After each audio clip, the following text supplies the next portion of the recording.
What is up, guys? Dice here, and today I'm going to be talking about a behind-the-scenes look on the first chapter of Umádromo. Now, before we got this great-looking first chapter by Juan, I had this. As you can see, it's different from what we got at the end, to say the least. But the core structure of the chapter remains the same. I hadn't fully finalized the character designs at this point, hence why most of them barely resemble what we have in the final product. As a matter of fact, this was made even before I managed to contact Juan.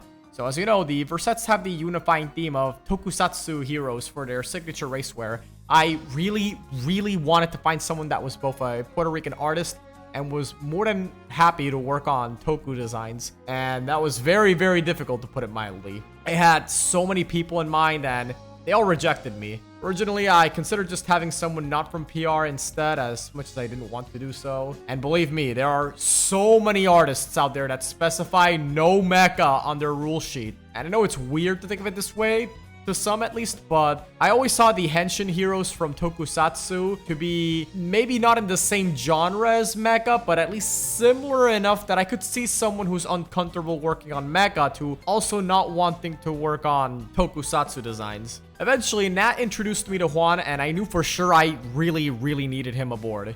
I tried sending him a message a while back, but even if he had said no, I was already thinking of at least having him do the character and suit designs while I found someone that would work on the manga itself. Thankfully, he thought this idea sounded awesome, so here we are. To start things off, yes, I originally wrote everything in Spanish, from the character profiles to the dialogue to even the complete scenario. I wanted the story and characters to be as authentically Puerto Rican as possible, and in order to achieve this, I knew Spanish had to be the original language.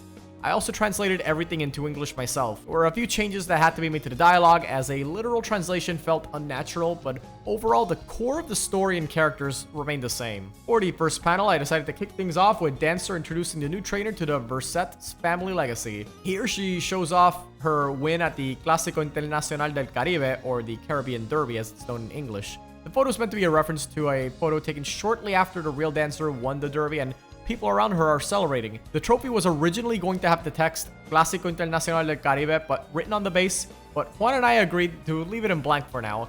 As you can see, one of the changes from the original sketch is the team's name being Belen Star.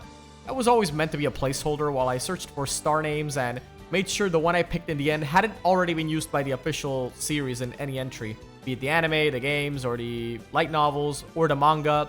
I suppose in the future, Team NF could still be used by an official UMA entry, but since this story takes place in Puerto Rico, I don't think it's a big deal if two team names overlap. It's more so for variety's sake. For the second panel, we show off the other two members of the Versets, these being Ribot and King. As I mentioned before, they weren't originally supposed to appear here, as this short manga series would largely be focused on Jet. But I decided to be greedy and incorporate them anyway. I instantly loved their designs, so I don't regret that choice one bit.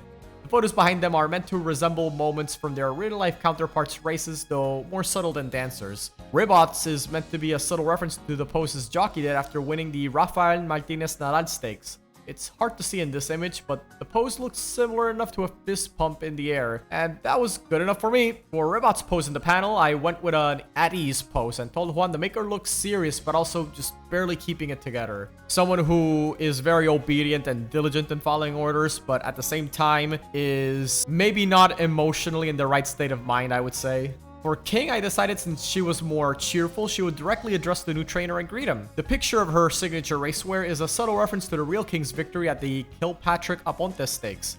I know that wasn't the G1 race, but I really wanted a cool shot of her in her armor, so I decided to go for it. And besides, these two pics aren't meant to literally be from the races I mentioned. It's more so from a desire of mine to try to sneak in as many subtle references to in real-life Puerto Rican horse racing whenever I can. For the third panel, we have Jet literally breaking into the scene on her bike.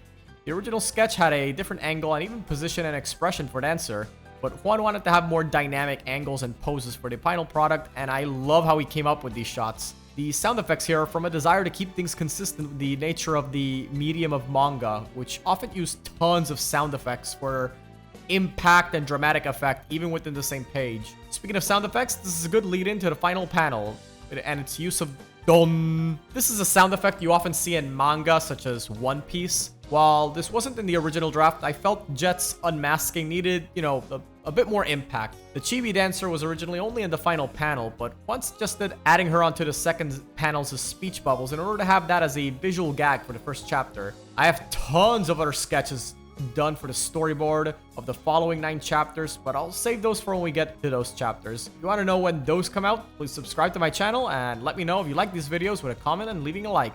And that'll be all for today. This is Dice signing out. Adios.